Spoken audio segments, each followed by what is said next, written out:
I'm good to go. Hi, everybody. My name's Mrs. Reiss, and I'm going to be showing you guys around my little backyard farm. Go ahead and wave if you can. Can everybody hear me? Is my volume okay? Yep, you're good. Okay, awesome. So I'm going to have my videographer come around this way. And just to give you guys kind of an idea of the scale of my farm, it's extremely small. The word farm is a little generous because the word farm implies that I produce things for people to eat. We do have eggs, and we do off and on we have milking goats. So we'll be going over that. This is the garden that we have. Okay.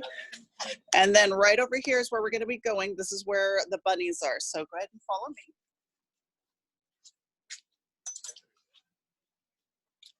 Perfect. So we have two bunnies right now. They are, perfect, thank you. They are Newfoundland giant bunnies. They are one of the 3 largest bunny breeds in the world. They can get up to 20 pounds. So they're extremely large. This is their enclosure.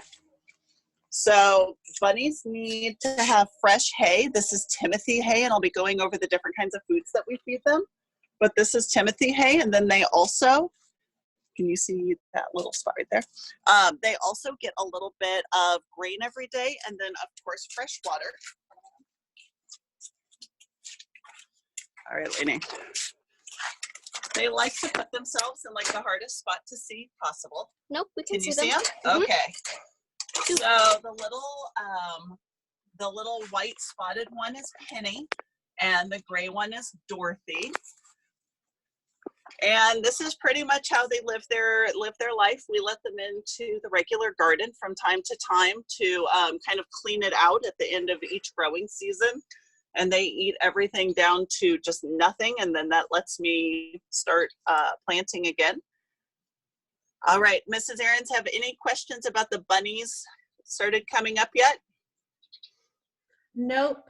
We forgot to tell them that they could type in the chat to ask questions about the different topics you were on. So let's do that. Mrs. Innocent said cute. If you have any questions about bunnies or Flemish giants, which is also another name for these bunnies, go ahead and let me know. These bunnies are skittish animals because they are prey animals. And prey animals, typically, they don't love being handled a whole lot. If you have a really friendly bunny, consider yourself lucky, because most bunnies can be a little bit on the skittish side. So, Miss Reiss. Yes. A couple questions. Yep. They want to know how old bunnies can get and what type of lettuces are those lettuces in there? That is a very good question. Bunnies, it kind of depends on where they're being raised. So wild bunnies typically only get to be about 4 or 5 years old. 5 would be extremely old for a bunny in the wild. Because like I said, they're prey animals for hawks and eagles, coyotes, things like that. So they just aren't around that often, which is why they breed so often to kind of keep those populations up in the wild.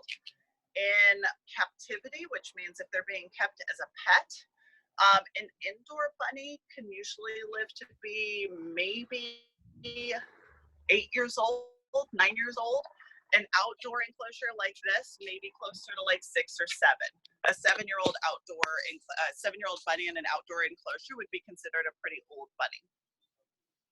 And then the lettuces that you guys saw, it's actually not lettuce. I'm in the process of changing over. Whoops, keep it on me. I'm in the process of changing over my garden. I have a very, very small garden. But these over here are old cauliflowers that they're just kind of done. And then I just pull them up from time to time, shake off the dirt, and then I just toss them into the bunny enclosure, and they eat it down to absolutely nothing. So I'll be giving them that in the afternoon. Okay. I have a couple more questions. Okay. What are they prey to? And where do they live in the wild, locally, or they don't understand the difference between your enclosure versus in the wild, what the wild could be? So in the wild, they would be living in burrows. They can live like in the Crafton Hills area. I see bunnies up there all the time when I'm hiking. They can live basically anywhere where it's kind of an open field. I've seen them anywhere where there's dirt, and they can make a burrow. You can typically find bunnies. They do need a lot of grass. So if you have just like a dirt lot of land, you might not see bunnies there. They also need a place to hide because the animals that are going to be eating them, birds of prey, which would be your hawks, your falcons, your eagles, things like that. Also coyotes. Not really on this side of the United States, but maybe on like the East Coast, you have your kind of like badgers and things like that could also attack them. Basically, any kind of a carnivore that is bigger than them could possibly make them prey. Okay, and a few people want to know how old your bunnies were when you first adopted them, and Okay. how old they are now. That's a good question. So many of the animals on the property are rescues. These were also rescues. A person didn't want them anymore and were kind of in an urgent situation to rehome them. And I said, I will take them. So they were about 2 when I got them, and I've had them for about 2 years. So they're about 4 right now. So they should be with us for probably 2 or 3 more years. Awesome. Okay, that's all the questions. Perfect. We're going to be moving on to goats. All right, so come with me. We can leave this open for now.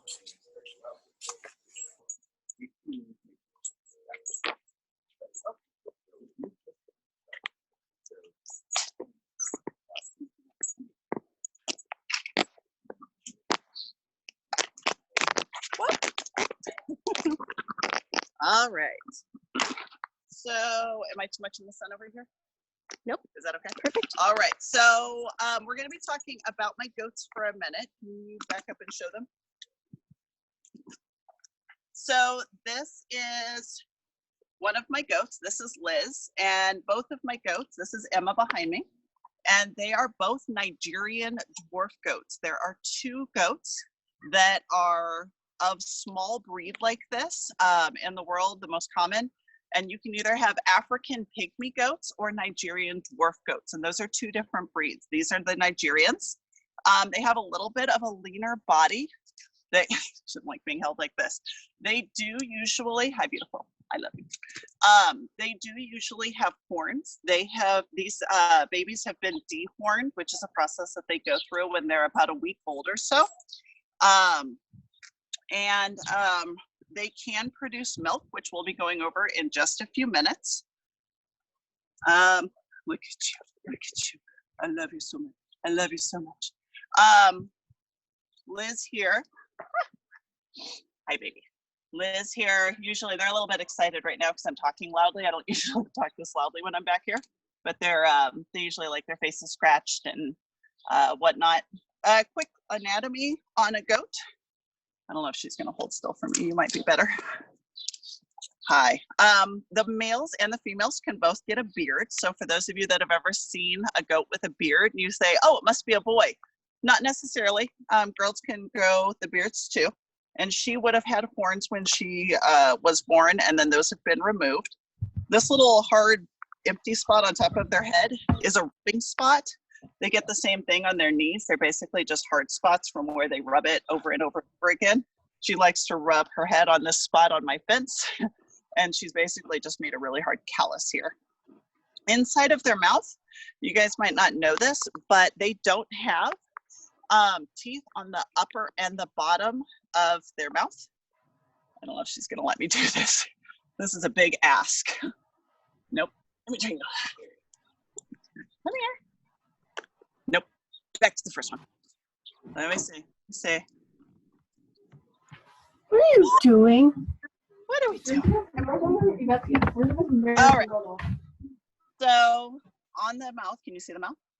So here are the bottom. These are her bottom teeth.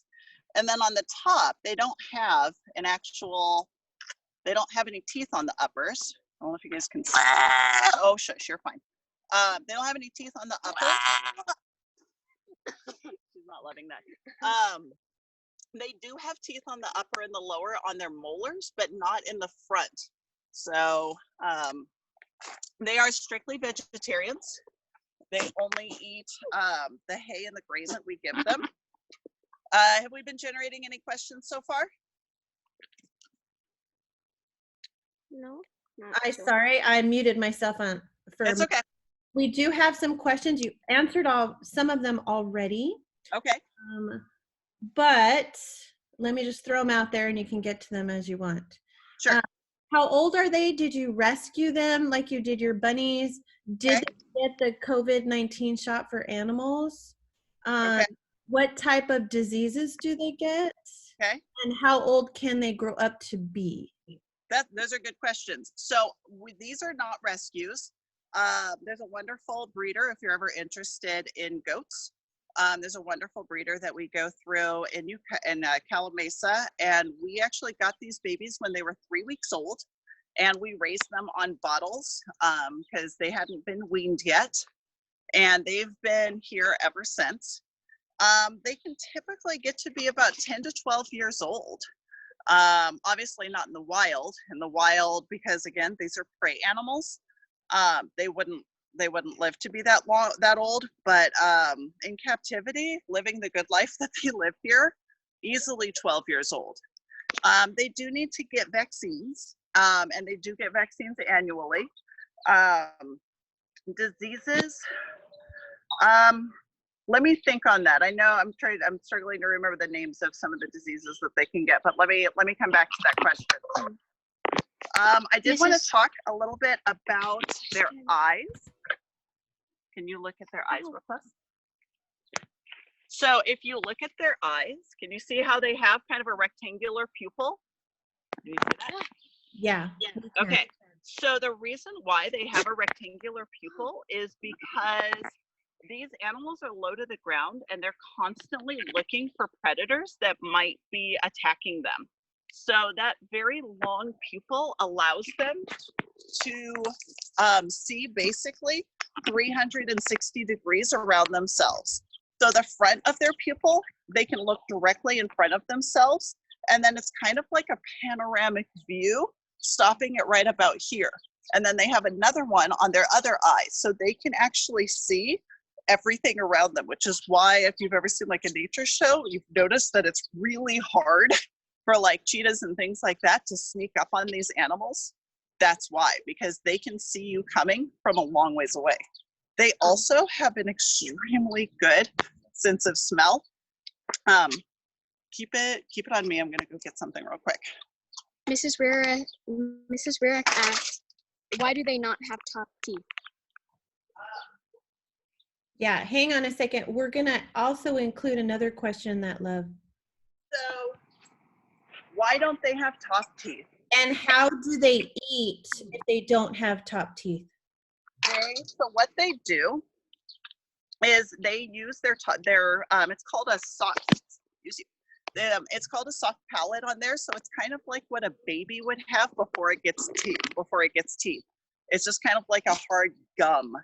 And when you press on it, it isn't like spongy. It feels like hard. So they can take food into their mouth, then they work it to their molars and they grind it all up. Remember, they're vegetarians. Oh, you're covering up. Remember, they're vegetarians, so they're just gonna grind that up. Can you lift the camera up just a little bit? We want to see your face. There you go. Once they, you can keep it on them because they're way more interesting than I am. Once they eat it, it's gonna go down into their rumen. Animals like this, including cows, deer, different animals like that, are ruminants, which means that they have a 4-chamber stomach. Can you put that on me for just a minute? A lot of people say that cows have 4 stomachs. That's actually not really accurate. They have 1 stomach that is divided into 4 chambers. And one of them is the ruminant. It's actually the first chamber that the food goes into. And what happens is that when the food is eaten, it goes into this kind of digestion chamber. It gets about 50% digested, okay? Because they swallow it not quite all the way chewed up. So after they swallow it, it goes into this kind of chamber. It gets kind of melted down a little bit. Then they kind of throw it back up into their mouth, re-chew it. This is called their cud. So they're chewing their cud. I'm sure you've heard that expression before. They're chewing that up again, and then they're going to swallow it down again. And they'll do that process 2 or 3 times in order to get all of the nutrients out of the food that they're eating. Because the food that they're eating, okay. No, you guys are ridiculous. The food that they're eating is very low in nutrition. So they just now saw that I have a banana. Is very, very low in nutrition. And so they have to grind it up and get every bit of nutrition out of it that they possibly can. All right, so if I don't give them this banana, they are going to stampede me. This is their absolute favorite treat. This is also how I give them any kind of medicine that they need to be on. So I just break off little pieces. Can you get around to their face? Okay. So I just break off little pieces. And I've had them since they were 3 weeks old. So can you come around to this side?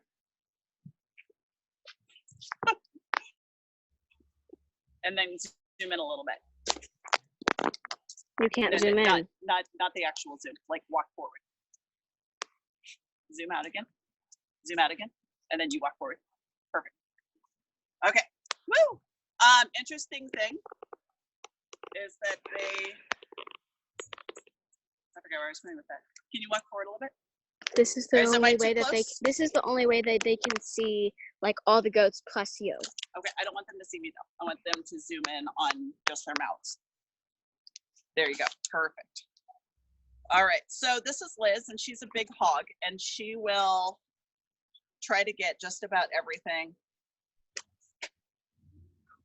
It is not true that goats will eat anything. I know that there's rumors out there that goats will eat tin cans and all kinds of other stuff. Can you come around this side? Can you get the front of their face? Do you want me to walk wood forward? pile. Sorry. Yes, there's a giant wood pile in my way. How's that? Perfect right there. And then focus on them. It's not true that they'll eat anything. They're actually really, really picky. They have to be picky so that they don't eat poisonous things in the wild. What are some foods that they won't eat? They will not eat radishes. They are very picky about celery. See, like that's a perfectly fine piece of banana. And for some reason, Emma is like, no, you're trying to poison me. I'm not going to eat it. But one thing that they really do love is banana peels. So if you, I'm trying to show the front of them. The head keeps Stay moving. right there. Perfect. So if you can see, oh, hold on, she's still chewing. So if you can see that they love to eat the banana peels too. Emma's not too keen on the banana peels. That's like the first one that she's eaten because she's just kind of meh. It's not really my jam. I'm not really into banana peels all that much. So the two does,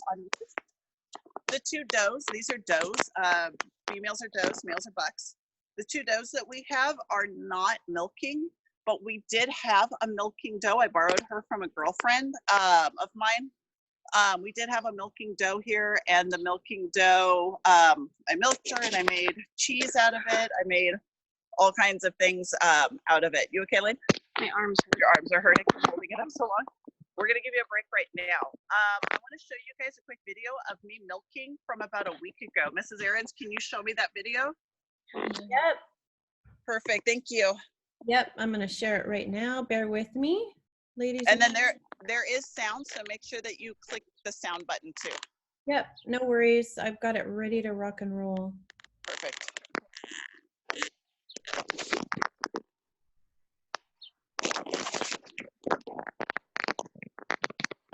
All right, if you, Andrew, can you give me a thumbs up? Miss Rear, can you give me a thumbs up if you can see my screen? Are we good? I can see your screen. Okay, beautiful. Milking goat. Here we go. Whoops. Maybe not.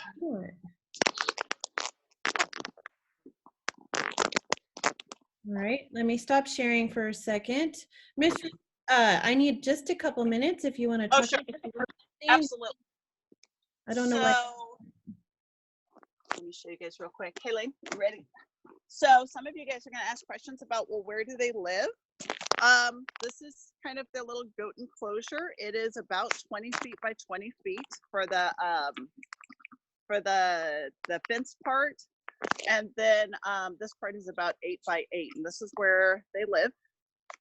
They're allowed to go anywhere on the property that they want, but we call this the clubhouse because they love to hang out in here.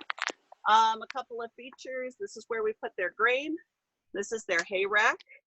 This is their bedding area where they sleep at night, which is hilarious because then when they come out, they've got those wood shavings stuck all over them and they look like little abominable snowmen. And then right behind Lainey is their water. So this is kind of a basic setup for a goat. And then right next to it, this is called a milking stanchion. And I don't know if Liz would let me put her in here right now, but basically the goat is gonna come up here. She's gonna walk up. She's gonna put her head into, this is called a headlock.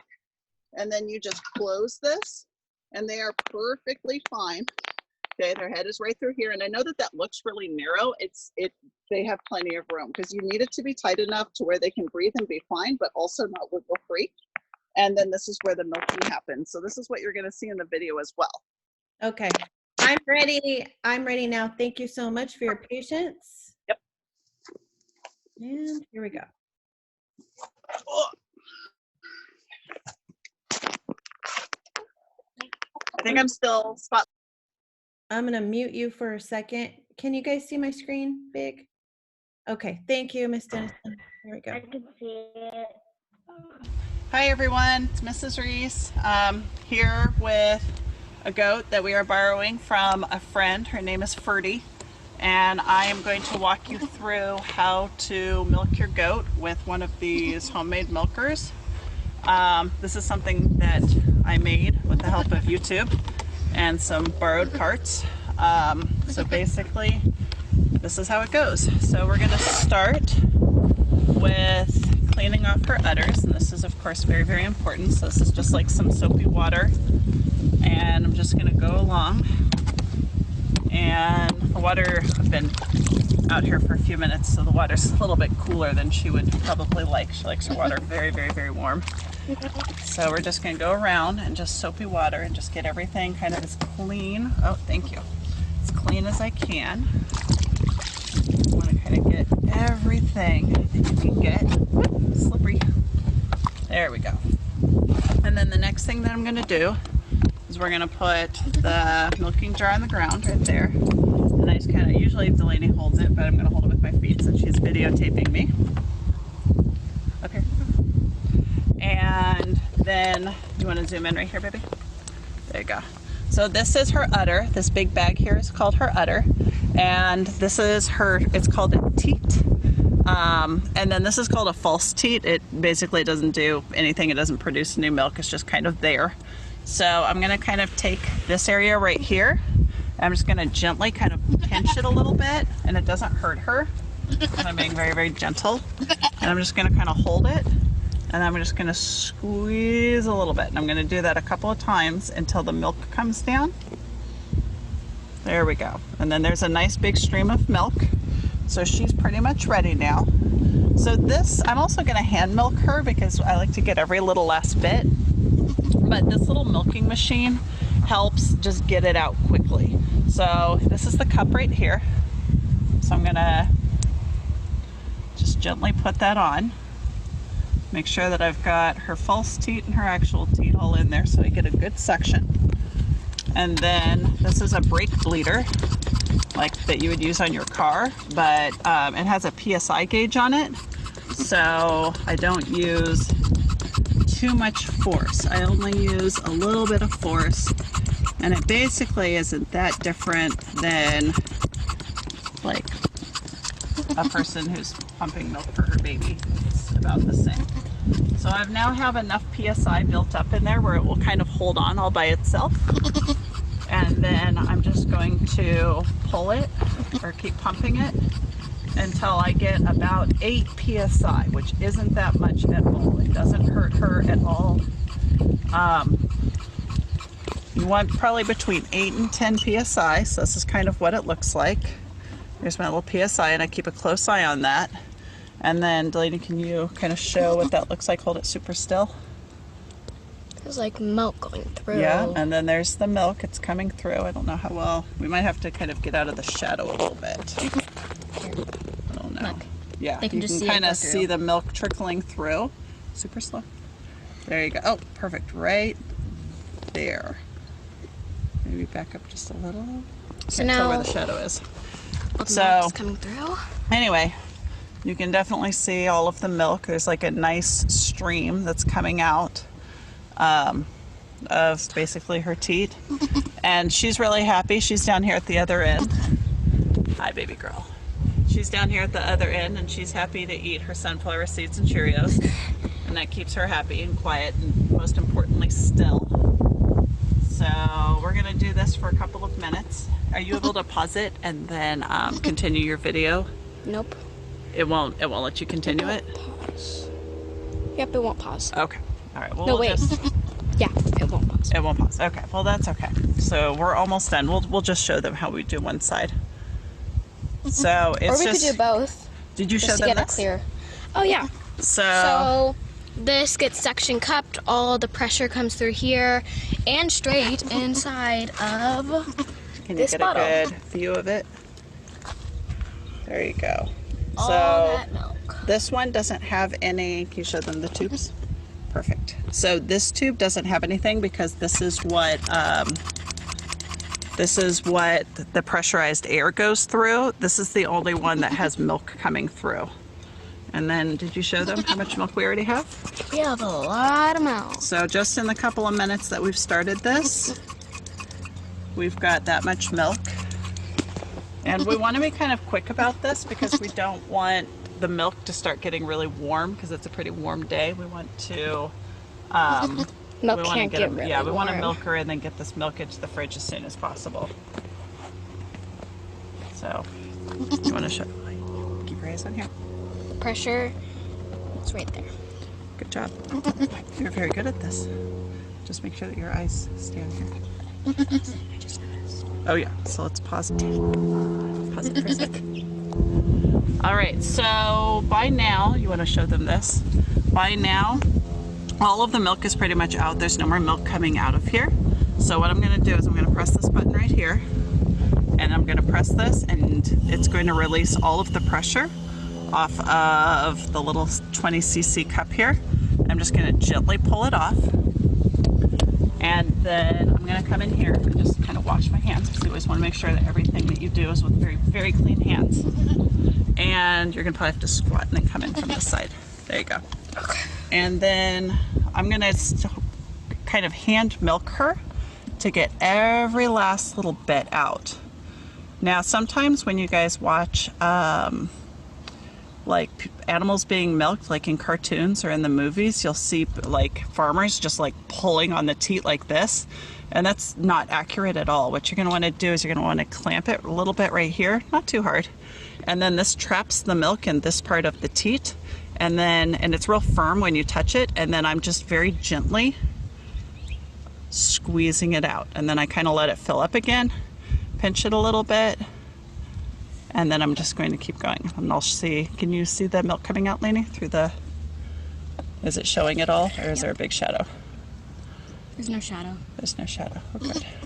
And I'm just gonna kind of keep doing that. And because I've been talking through this video, it's taken a lot longer than I normally would and just getting impatient with me.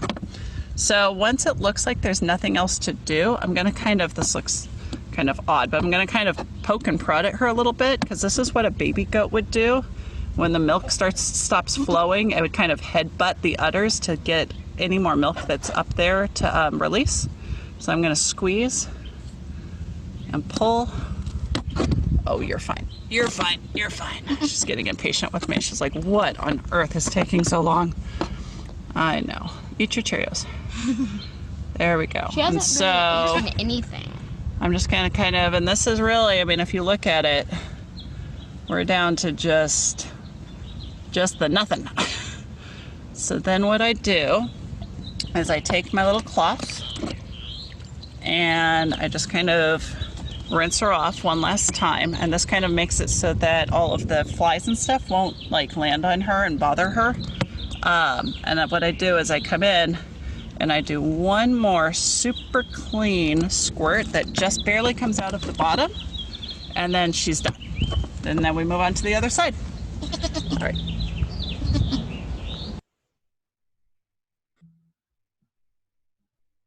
All right. Let me, Miss Reiss, can you hear me okay?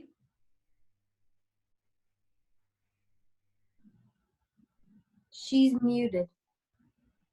Stay on, thank you, sweetie, but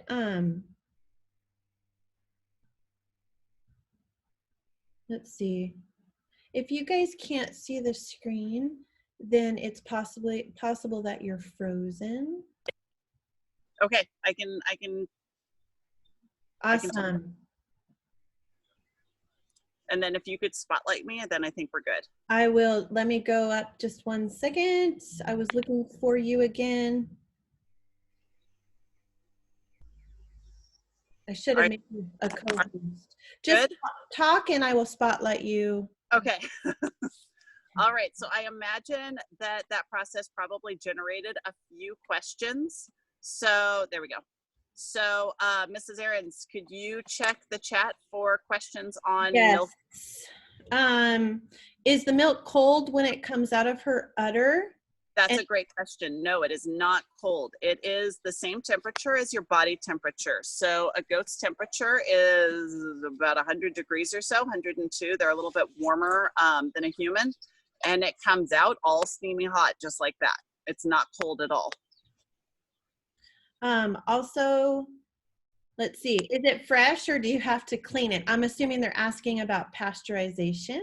Yes, you can. I usually just drink it raw. The herd that I borrow from, I know that it's a clean herd. They're all vaccinated. They're all well kept. So I'm comfortable doing that. You can pasteurize at home. It's a fairly simple process. You just put it on the stove and you're going to heat it up to 160 degrees for about 2 or 3 minutes. You're going to want to keep it moving the whole time. So it's a good like 15 minutes of kind of constant stirring. And then you're going to want to cool it down very quickly. And then bringing it up to 160 degrees, which is approximately the same as what you would cook meat at, will kill any pathogens or bacteria that's in there. I usually don't do that process though, because I trust the milk that I drink. Okay, and let's see. How much milk do you need to make goat cheese? And during any part of the process, was the goat injured in any way? No, the goat is never injured. I care deeply about all of my animals and I would never do anything that hurt them. So it looked like she was getting kind of impatient and kind of pulling away from me. And that's just because it was taking ages for me to do that milking. When it's just me and I'm just there to milk and get things done, I can milk a goat both sides in about 10 minutes. But for me to take 8 minutes on one side, she was like, okay, we're done. So she was definitely pulling her away for that. That particular goat, and all goats are a little bit different, but that particular goat usually yielded about 2 cups, which is a pint of milk per day. And then from that, I do make cheeses. I do add goat's milk to my coffee because it is amazing. So you can do a lot of different things. You can go into YouTube and bring up just a million different recipes for goat's milk. Okay, so if you guys have questions, I need you to type it in the chat, please, because we cannot let everybody talk at one time. So go ahead and type your question. Let's see. Okay, so a couple students want to know, how do you get them, how do you coax them into the slot when you want to milk them? How do you? Cheerio. Cheerios or bananas or beet pulp, which I'll show you guys in a few minutes. Yeah, but it's with food for sure. Okay. This is what she loves. I come out here every day and we do face scratches and we do our loves. And this is what she wants from me right now. She wants to get her face scratched for a very long time. Huh, Okay. Lizzie.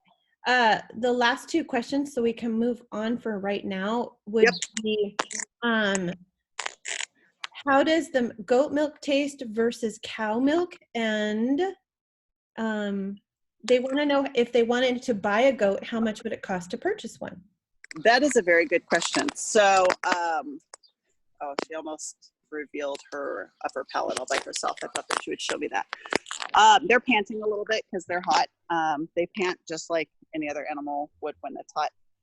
How does the taste differ? I would say that it's a much richer taste. If you were to combine kind of like half and half or heavy whipping cream with milk, it kind of has that kind of more of like a creamy taste to it or texture to it. So it's a little bit, hey baby girl, it's a little bit richer than regular milk. And then if you wanted to buy, if you went to a breeder, it would cost probably about $300 for a goat. But I don't recommend, if you just want a backyard goat just for fun to love, there are so many rescues in the area, and I can put you in touch with any number of them to help you get one of the mini goats that need a home. It's just like dogs. There's a lot of goats out there that need homes, a lot of sheep that needs homes, a lot of pigs that need homes. So if you ever interested in rescuing livestock, please don't hesitate, hi beautiful, to contact me, because I will put you directly with who you need to be in contact with. Okay. Let's see. Just like regular animals, you guys, you could tell the difference between a female goat and a boy goat by their anatomy. Just like your dogs, so it's the same type of thing. And yep. How many times a day do you feed your goats? So my goats, I'll go over food right now. So my goats, typically they have hay 24/7, so they can always get the hay that they need. They also get some other foods here, and I'm going to show you guys a little bit about the food that I show them, that I feed them. So I brought a little sample here. This is two different types of hay. So if you can see the difference, this is alfalfa. It's much brighter green. It has it's much finer. And then it has these long stems as well. This is Timothy hay. And one of the big tells of Timothy hay is that it's not as bright, but it also has these little flowers on them. And the goats get the alfalfa hay and the bunnies get the Timothy hay. And the reason for that is that there's a difference between the sugar and the protein that is in each of these hays. And it works better with their body to eat those different foods. The rabbits get this Timothy hay pellet, whereas the goats, this is an alfalfa pellet, but it also has some vitamins and nutrients and things like that. And this is about how much they get in a day. They don't get that much because the bulk of their diet needs to be from the hay that they eat. And the same thing goes for the rabbits. They don't get very much. They need to be eating mostly hay. The goats also get mineral. This is called loose mineral. It's exactly what it sounds like. It's just like this powder. It has a lot of vitamins in it. It has a copper supplement in it. It has salts in it that they need. So just important things that are good for their diet. They don't need this at all. They'll tell you that they need it. They don't need it, but they get spoiled, so because I love them. They also get black oil sunflower seeds. And this really helps their coat because it gives a lot of oil to their diet. And then they also get beet pulp. And this has a lot of vitamins in it, but it also tastes good. And it's one of the things that I use to keep them in the milking stand when they're feeling like they don't want to be in the milking stand. This is kind of like candy. They don't get too much of this. The last food that I have here is the chicken feed. They get a combination of what's called scratch, which is kind of like this corn. And then they also just get regular chicken lay, which is like chicken food, and it has calcium and protein and a bunch of other stuff that they need. Any question about the foods that I feed? Nope. One of the last questions we have is, how long does a baby goat have to stay with its mom before it can go to a new home? That's a really good question.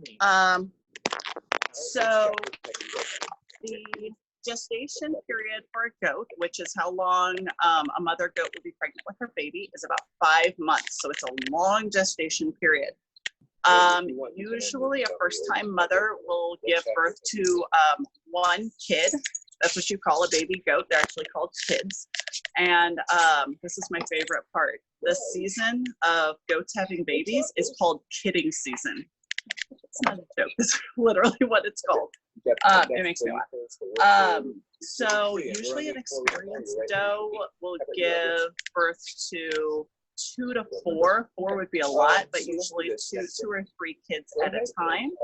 At that point, it really kind of depends on how long a baby goat is with their mother. If they're going to be weaned by the mother, which means that the baby's going to stay with the mother until the mother's no longer producing milk. 3 months, 4 months. If the baby is going to be taken earlier than that and raised as what's called a bottle baby, it would be probably 2 to 4 weeks old. I got a good question. Yep. They asked, can you have goat's milk if you can't have regular cow's milk? I am very not sure about that. If you are lactose intolerant, please don't try that without consulting your doctor and find out about that. I have heard that it is much more gentle on the digestive system. A lot of people who can't have cow's milk can experiment a little bit with goat's milk. But if you are lactose intolerant or severely allergic to any kind of lactose, definitely consult your doctor first before you try that. I think I'm in a shadow. There we go. That's better. Any other questions about that? I think we've hit all the one just by your presentation. Okay. We've got as far as I know. Okay. Are we ready to move on to chickens? Yep. Okay. Let's do it. Okay. My videographer left. Oh no, she's there. So this is the chicken coop. I built everything on my farm myself, including the fence. I'm also an amateur carpenter, and I love to build things. So everything that you see here, I built with my own 2 hands. This is the coop that we have. So I'll take you in the front entrance here. There's lots of openings to the coop, which makes it easier to clean. These are called roosting bars. So these are the bars that they sleep on at night. So I can fit, if my coop was full, I could fit probably about 15 chickens in here because they kind of fit 3 to 4 to a bar. And then the front entrance here. This is the front of it. So this is the little ramp, and they go into that little hole there. And from there, they can lay on their nesting boxes, and this is where they lay their eggs. That's June up there. We'll talk about her in just a minute. Down here on the floor, we've got their chicken feed. So I just put their chicken feed in here, shake it up, and keep it full. They get fresh water, of course, every day. This little dish here is for all of their treats, and they're extremely spoiled. So they get a lot of treats all the time. One of the treats that they really love is one of those suet packs. If you have one of these types of bird feeders that look like this, where you put those little, I don't even know what they are, those little suet packs in for like larger birds like blue jays and stuff, chickens can have those too, and they will pick at that until there's just nothing left. To the right is Biscuit.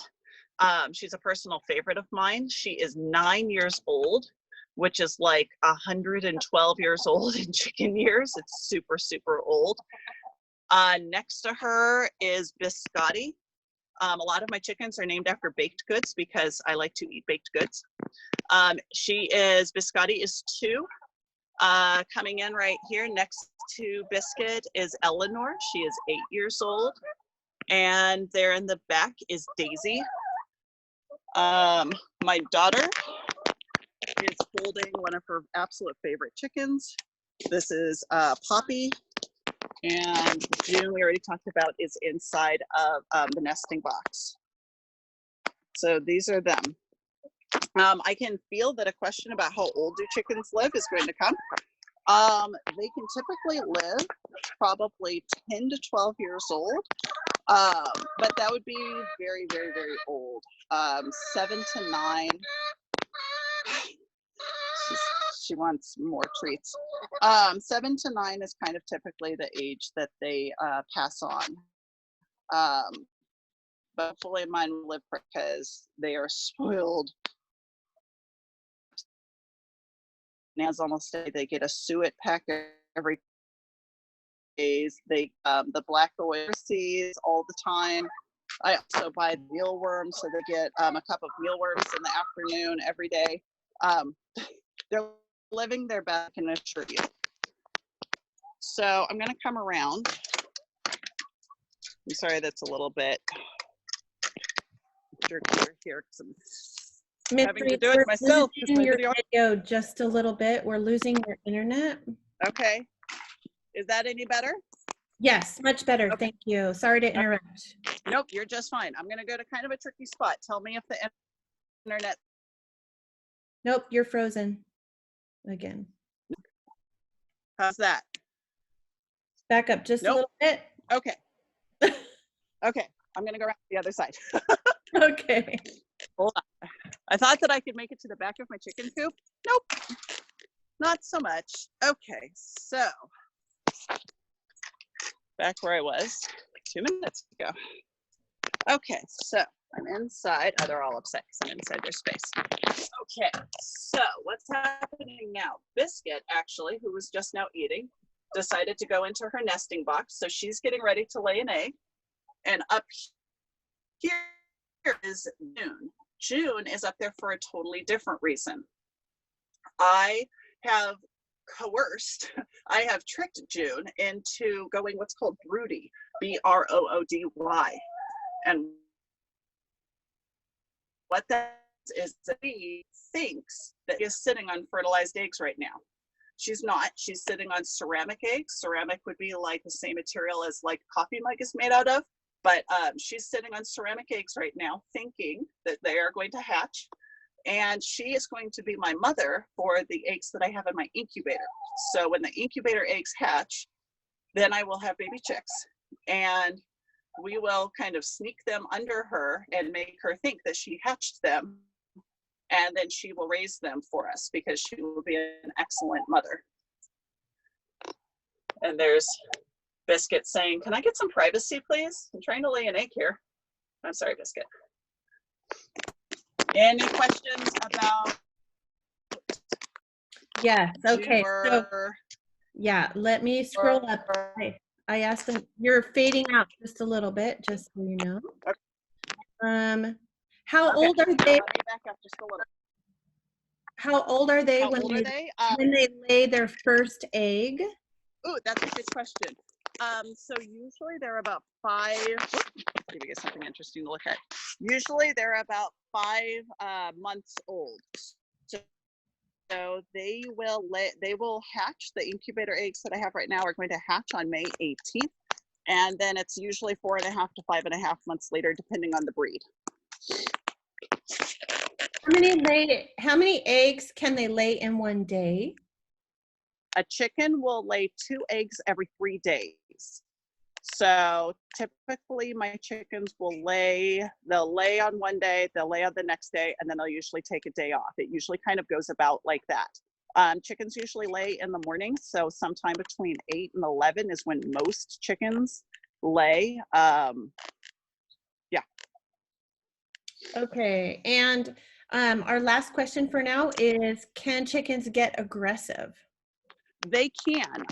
Chickens, like any animal, if they're mistreated, they don't respond well to that. And so my chickens, as you can see, this is my daughter, and she is with her favorite chicken, Poppy, and they have been best buds for 8 years now. If they're mistreated, then they can definitely become aggressive.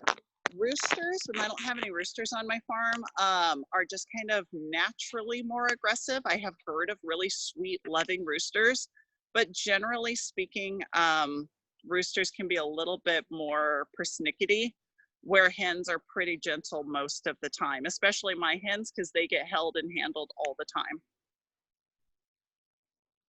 Okay. That's all we have for now. Okay. Do you guys want to see my incubator? We'd love to. We're excited about it. Yes, yes. All right. You can go ahead. It's going to take me a minute to get inside. So any other chicken questions? How old is Poppy? Poppy is 8 years old. She's the same age as Eleanor. She was born in the same clutch. That's what a group of eggs is called. It's called a clutch. Okay, welcome to my house. Oh, it's so much cooler in here.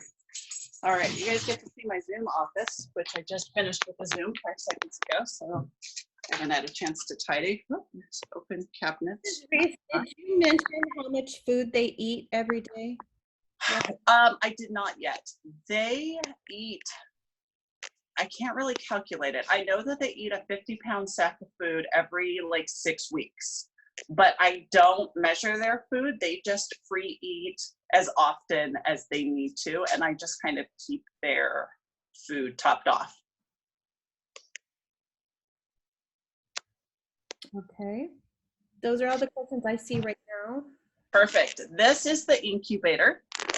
This is the best incubator on the planet. So if you are interested in incubating at home, I can give you the name of this incubator. It's a really great one.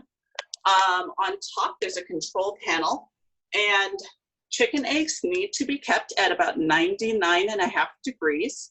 And then they need to be kept at a humidity that is between 50 and 60 degrees. So there's a little area over here that I add water to all the time in order to keep the humidity where it needs to be. This particular incubator also, if I press this button, it tells me how many more days I have until hatch day, 12 days left. And over here, we have a little button there. Hopefully I don't blind you. And it just makes a very, very bright light on the top.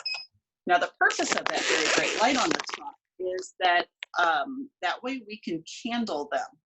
And when you candle them, what happens is basically that just means to shine a bright light underneath them.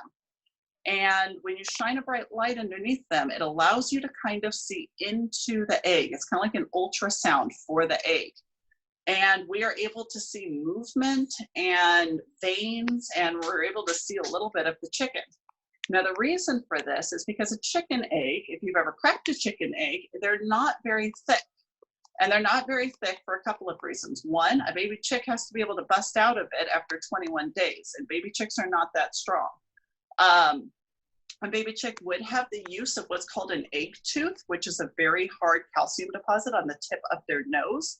And they kind of use that as a small hammer to kind of jackhammer their way out of their egg. But it can't be super thick. The other reason why it's not so thick is because chicken eggs are made of calcium. Calcium, when put together in an egg, is a porous material, which means that moisture can come and go from it, and also gases, carbon dioxide, oxygen, things like that can come and go from it. So these eggs actually are, in a sense, breathing right now. So when we put the egg on top of the light, you can see right through it, because a bright light can kind of go right through that thin shell. And last night I candled eggs. The reason why I can't do it right now is because in order to candle eggs well, you need a very, very dark room. And obviously with my big blinds open and everything, I can't get the room dark enough to really be able to candle them properly. But I did take a video last night. And Mrs. Ahrens, if you could show that video, it's just 1 minute long. It's really fast. All right. I will do that. Bear with me 1 second. Sure.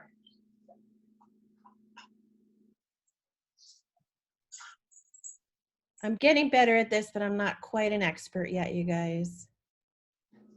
There we go.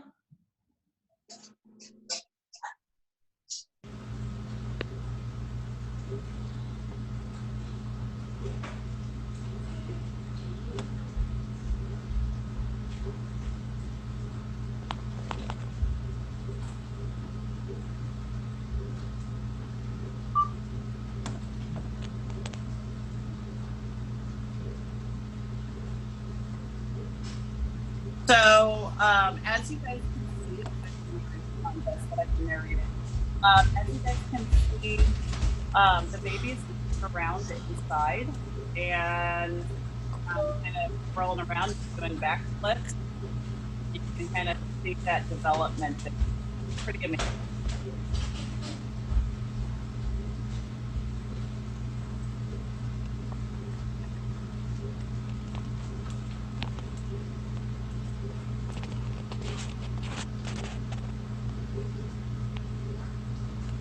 So one thing, okay.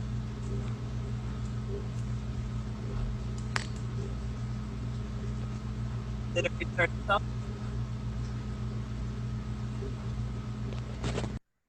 Nope, there it goes. So one thing that I forgot to mention is that these eggs get rotated 90 degrees every hour.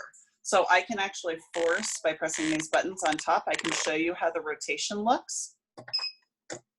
So this is them, and they just kind of roll along, and then they'll do that every hour, and for the next week and a half until they hatch.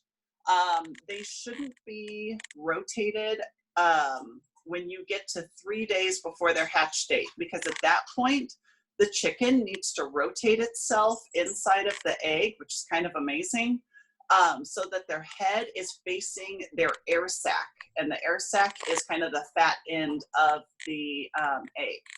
So they'll be starting that about a week from Thursday. I'll take out this plastic rotator, and then they'll just sit on the bottom of the incubator, and all of those chickens will kind of do a backflip inside of their egg to get their head to the fat end of their egg and get ready for hatching. I have a couple questions for you, Mrs. Perfect. Are you ready? Okay, so how much is an incubator? About $100. Okay. Do all 50. 100 and what? I'm sorry. I said 100 to 150 for a fancy schmancy one like this that does the temperature and the moisture and everything. You can. I've seen them on Amazon for as cheap as like 25. Wow. Yeah. Do all the eggs in your incubator right now have the same mom? They do not actually. This came from a girlfriend of mine, Mrs. Hoover. If you know the Hoover family, they came from two different hens and 2 different roosters. So there's kind of a mix. And the reason why I know that is because you see how the eggs are all different colors and shapes and sizes.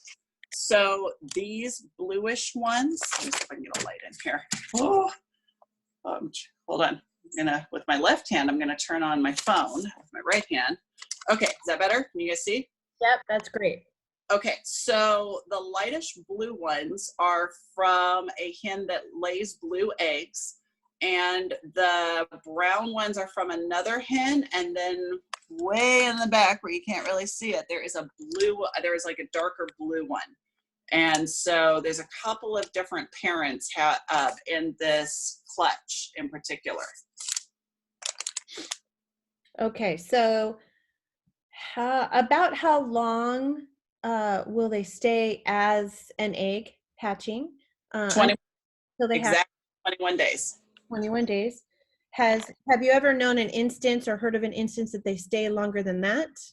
Yes. So just like the birth of anything else on the planet, there's always a bit of a range. Some of the chickens, and I've been doing this for almost a decade now, some chickens are super excited and they pop out at 20 days. Some of them are late and they have hung out until 23 days. So 21 days is kind of an approximation. I would say that most of these eggs are going to hatch in 21 days, give or take a day. Okay. Have you ever had some not hatch when you use the incubator? Yes. So what happens is we started this clutch at 17 eggs. The first time that we candled them, which just means to shine a light underneath them, we knew right away that one of them wasn't developing at all. And so we went ahead and got rid of that egg, because if you keep an egg in this warm, wet environment, it can actually get rotten if nothing is developing inside. So it's important to get rid of that kind of as soon as possible. There's probably 1 or 2 eggs that I've marked in here as probably not developing, but I wanted to give them another 24 hours before I made that final decision, because I don't want to be wrong. So I have 2 in here that I'm like, nah, you guys don't look like you're developing into anything, but I'm going to give them another day to really kind of prove themselves. So I should end up with probably 13 at the end of all of this, making it to hatch day. But even on hatch day, sometimes things happen and a baby chick just doesn't hatch well for whatever reason. So no, it's not an exact science for sure. Okay. I'm just looking to make sure I didn't miss any. Okay, she was just talking about how there's a range of hatch days. They don't always hatch on the same day. Right. And that also means, yes, some of them can be born early, some of them can be born later.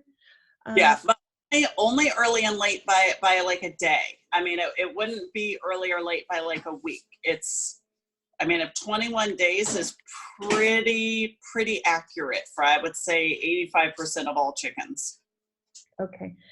Ms. Reiss, could you clarify about your candling and how you determine that there's no baby inside, because they're asking about if the babies die in the actual egg, or how does that work exactly? Okay, so what happens is when I'm looking for an egg that is developing the way that it should, I'm looking for a healthy, you know what, I'm just gonna try it. Lainey, can you close this line for me, please? Okay, I'm not gonna guarantee that this is gonna work, but we're gonna try it. Okay, so we're gonna try to make this room as dark as we can. So maybe darken those blinds and darken those and the door. Okay, so luckily this has a stand on it. It's not a good stand. That's not a good stand. Hang tight, guys. I was not anticipating on doing this part, but we will try. All right, so basically what I'm looking for when I'm looking for healthy eggs is I'm looking for veins to be growing on the inside. I'm looking for movement. I'm looking for like a little baby chick to kind of be doing a bunch of flips and twirling around.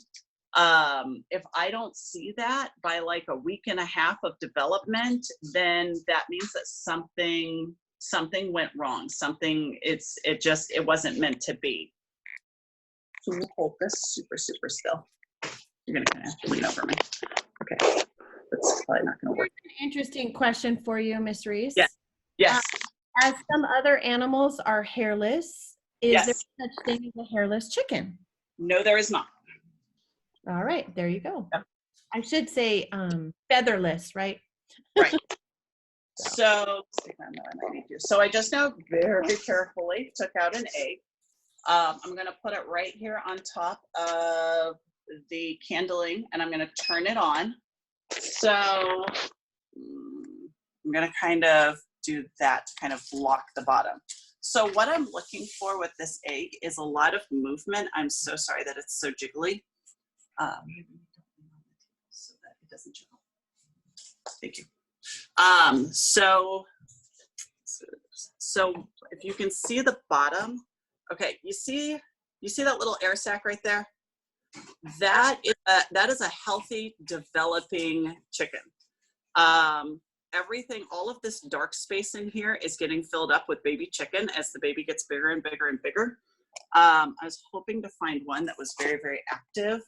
I'm going to shine you up at the ceiling for a minute. I'm going to try one more. I don't want to spend too much time doing this because I know you guys probably have other stuff to do in your life rather than watch me candle eggs.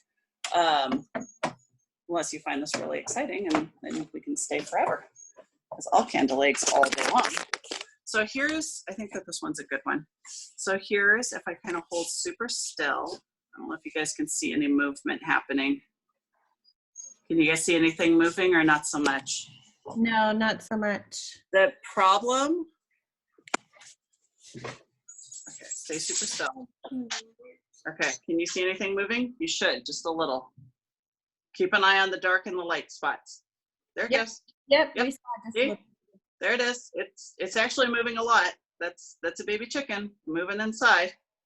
Let me just make a quick announcement. Ladies and gentlemen, if you're a pacer and you have to pace out of this class, you are welcome to go.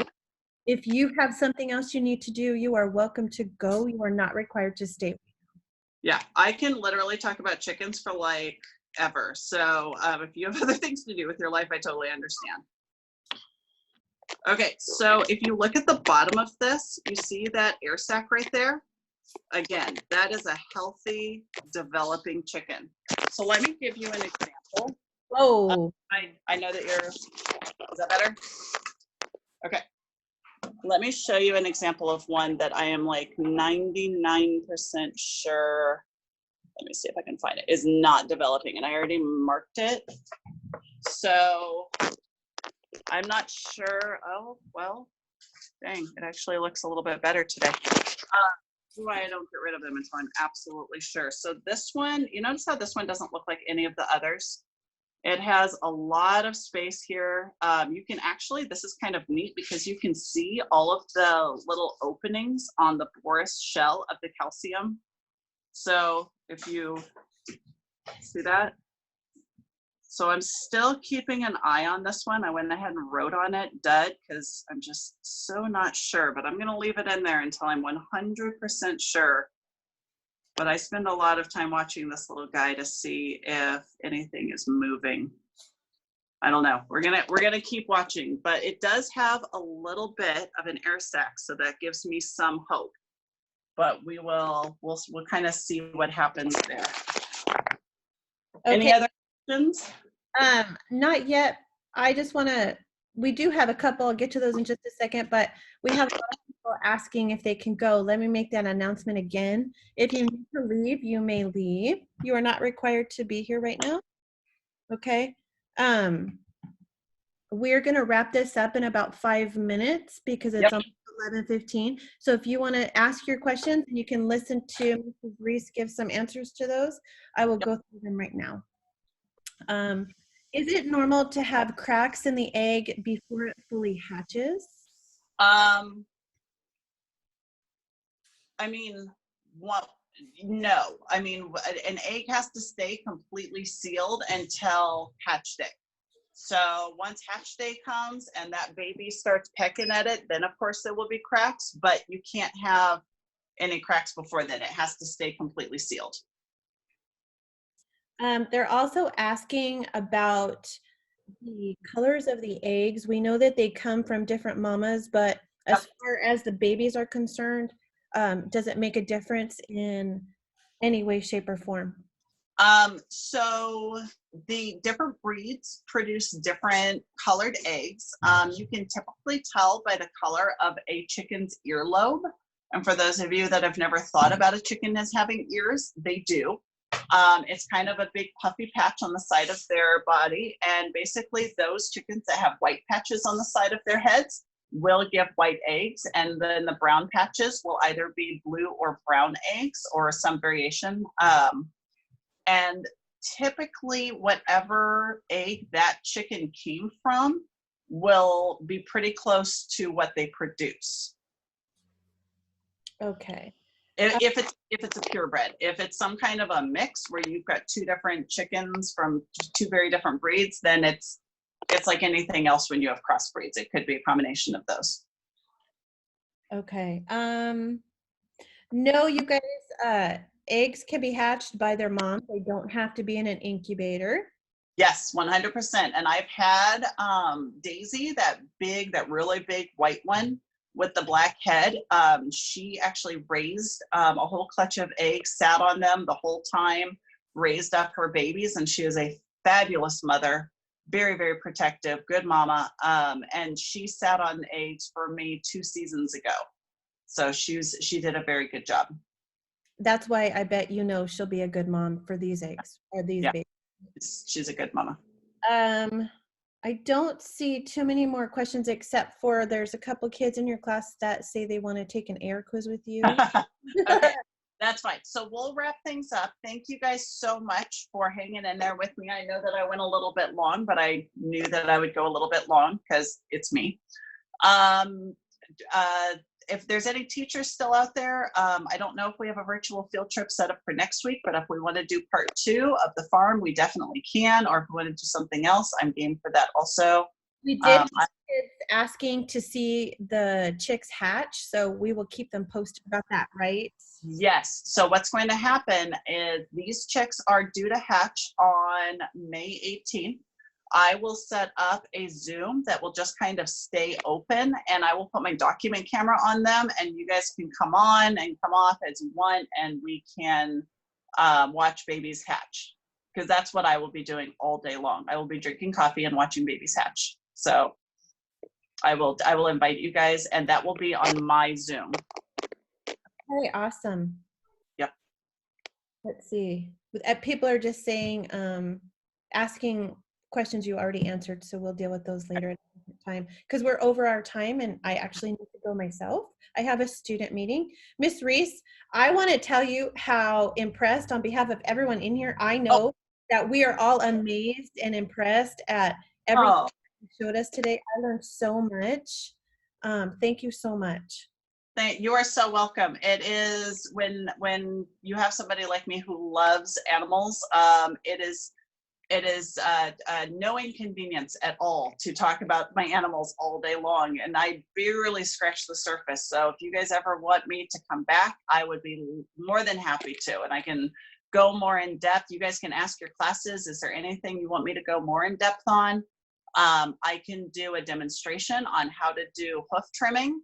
I can do lots of different demonstrations on anything specific that you guys would like to see. You guys just tell me what you want and I can make it happen. Awesome. You're getting a lot of good jobs. This was awesome. I'm shocked. This was so great. I loved it. Thank yous. A lot of thank yous. Oh, you guys are so welcome. Thank you guys for hanging in